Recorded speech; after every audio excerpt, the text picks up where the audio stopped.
नमस्कार विद्यार्थियों, आप सभी का आपके अपने YouTube चैनल आरपीएस विद नवीन सैनी में स्वागत है। विद्यार्थियों, आज हम देखेंगे सी-टेट के जो टॉप 10 क्वेश्चन हैं उनके बारे में अपन क्या करेंगे, चर्चा करेंगे कि जो टॉप 10 क्वेश्चन हैं मोस्ट इम्पोर्टेंट उनके बारे में चर्चा करेंगे। एक सेकेंड है ना, चलिए शुरुआत करते हैं अपन क्वेश्चन नंबर 1 से। ये क्वेश्चन सारे के सारे अति महत्वपूर्ण क्वेश्चन है, मैं पहले ही बता देता हूँ आप लोगों को, और आप इन क्वेश्चन को तो कम से कम पढ़ के जाइएगा, ठीक है।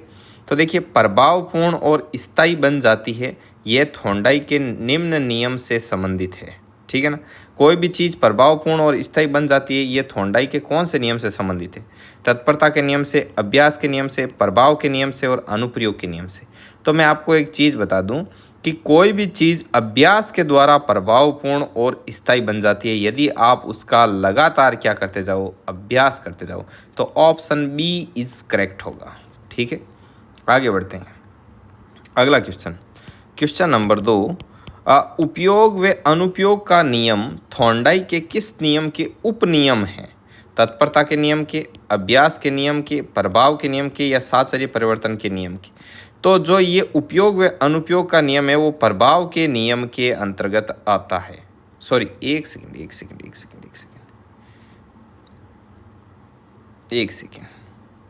ये आता है आपके इस अभ्यास के नियम के अंतर्गत आता है। कौन से नियम के अंतर्गत आता है? अभ्यास के नियम के अंतर्गत आता है। व्यक्ति उस चीज़ का अधिक से अधिक अभ्यास करता है, मतलब कि यदि कोई चीज़ उपयोगी होती है, ठीक है ना, उपयोगी होती है तो वो क्या करता है कि मतलब उस पर और ज़्यादा उसको क्या करता जाता है, अभ्यास में लेता जाता है, उसको और रिपीट करता जाता है और उसकी उस पर क्या बन जाती है, कमांड बन जाती है। आई बात समझ में? अब इसके आगे चलते हैं अपन, ठीक है। इसका अगला,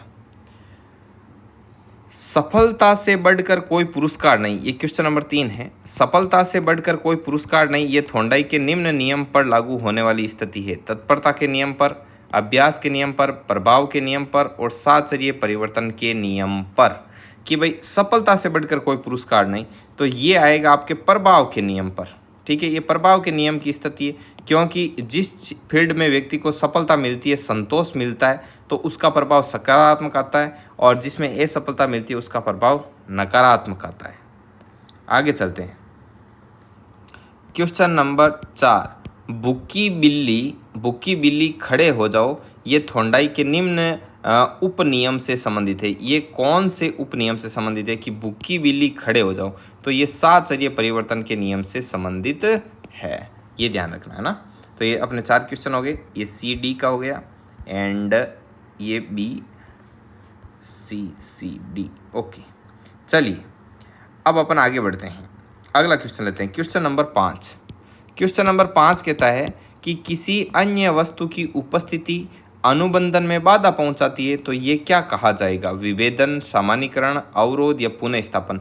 तो किसी अन्य वस्तु की उपस्थिति है, वो अनुबंधन में यदि बाधा पहुंचाती है तो उसको अपन क्या कहते हैं? उसको कहा जाता है अवरोध। क्या कहा जाता है? अवरोध कहा जाता है, ठीक है विद्यार्थियों। तो चलिए, ये 5 क्वेश्चन हो गए। अब मैं आपको एक चीज़ दिखा देता हूँ।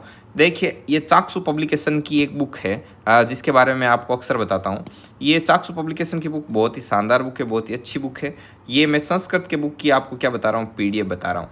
ये दोनों ही पेपर फर्स्ट और पेपर सेकंड, जो L1 और L2 का आता है, दोनों के लिए ही अत्यंत महत्वपूर्ण है। इसमें 2800 जो आपके मल्टीपल चॉइस क्वेश्चन है, बहुविकल्पीय प्रश्न है, वो इसमें आपको देखने को मिलेंगे, जो कि व्याख्या के साथ में है। समझ में आई बात? एनसीईआरटी के पैटर्न पर आधारित है और 80 से 90% प्रश्न है जो एग्जाम में आप इसको पढ़ करके सही कर सकते हो। इस बुक की खास बात क्या है कि इसमें पाठ्यक्रमानुसार पूरी कंप्लीट एक तो थ्योरी मिलेगी और एक इम्पोर्टेंट टेबल और फैक्ट मिलेंगे, और सी-टेट 2011 से अब तक के प्रश्नों का अभ्यास, प्रश्नों का अध्यायवार, व्याख्यात्मक सारा हल वगैरह सब मिलेगा। मतलब प्रीवियस ईयर प्रश्न, नए प्रश्न, उनका डिटेल सॉल्यूशन, टेस्ट भी दे सकते हो वगैरह वगैरह सब। ये थोड़ा इसकी जो बुक है उसके बारे में, कौन सा पब्लिकेशन है वगैरह वगैरह, और ये इनके व्हाट्सअप नंबर है, आप इन पर इनसे पर्सनली बात कर सकते हो, ठीक है। और ये मतलब यूपी-टेट का ये पाठ्यक्रम है वो सारा ऐड किया हुआ है भाई साथ में। अब देखो, ये विषय सूची किस प्रकार से कौन कौन सा टॉपिक इसमें दिया गया है। अब ये पहले चैप्टर की थ्योरी, ठीक है, थ्योरी आ गई, और थ्योरी के बाद में ये आप देखिए पूरी टेबल वगैरह बनाई हुई है अच्छे तरीके से, और उसके बाद में यहाँ से ये प्रश्न दिए गए हैं, आप इन प्रश्नों को भी देख सकते हो अच्छे से। अब देखो ये सारे प्रश्न हैं, आप इस बुक को लेके बैठो और 51 क्वेश्चन का टेस्ट दो। फिर टेस्ट में ऐसे आप चेक कर लो कि 51 में से कितने नंबर आ रहे हैं, फिर इसका क्या देख लो, आप डिटेल्ड सॉल्यूशन देख लो। इस प्रकार ये बहुत ही अच्छी बुक है और ऐसी बुक आपको प्रत्येक सब्जेक्ट की मिल जाएगी। चक्षु पब्लिकेशन की आप ले सकते हो मार्केट से। और इसके अलावा हम हमारे ये आपके कम्युनिटी टैब, टेलीग्राम वगैरह सब जगह इस चीज़ को अपलोड करते हैं, वहाँ से भी आप इसके बारे में अधिक से अधिक जान सकते हो। देखिए नेक्स्ट अगला क्वेश्चन है क्वेश्चन नंबर 6। क्वेश्चन नंबर 6 कहता है कि कृत्रिम उद्दीपन के बाद स्वाभाविक उद्दीपन न दिया जाए तो कुछ प्रयासों के बाद कुत्ता लार का स्राव बंद कर देता है, तो ये क्या कहा जाएगा? विलोपन, सामान्यीकरण, अवरोध या विभेदन? तो ये विलोपन है भाई। कुछ प्रयासों के बाद में कुत्ता लार का स्राव बंद कर देता है, मतलब उसका क्या हो गया? विलोप हो गया उस उद्दीपन का। ठीक, सॉरी, अधिगम का क्या हो गया? विलोप हो गया। अगला क्वेश्चन नंबर 7 कि वाटसन नामक मनोवैज्ञानिक ने प्रयोग किस पर किया? अल्बर्ट पर, यूंग पर, थॉर्नडाइक पर या सुल्तान पर? तो उसने अल्बर्ट पर क्या किया था? प्रयोग किया था। ए ऑप्शन करेक्ट है। आगे है क्वेश्चन नंबर 8। पावलोव द्वारा किया गया अनुबंधन प्रयोग संबंधित है? क्रियात्मक पक्ष, ज्ञानात्मक पक्ष, भावात्मक पक्ष और उपयुक्त में से कोई नहीं। तो आप लोगों को पता है जो पावलोव है वो किससे संबंधित है? वो संज्ञानात्मक पक्ष से संबंधित है, ज्ञानात्मक पक्ष से संबंधित है। अगला क्वेश्चन नंबर 9। घंटी बजने पर दरवाज़ा खोलना किस प्रकार का व्यवहार है? ऑपरेंट व्यवहार है, सक्रिय है, उद्दीपनजन्य व्यवहार है या कोई नहीं? तो ये ऑपरेंट व्यवहार है। कैसा व्यवहार है? ऑपरेंट व्यवहार है। अगला नेक्स्ट क्वेश्चन नंबर 10 कहता है कि प्राचीन अनुबंधन शास्त्रीय अनुबंधन में किस प्रकार की क्रियाओं का अनुबंधन होता है? तो अनैच्छिक क्रियाओं का क्या होता है? अनुबंधन होता है।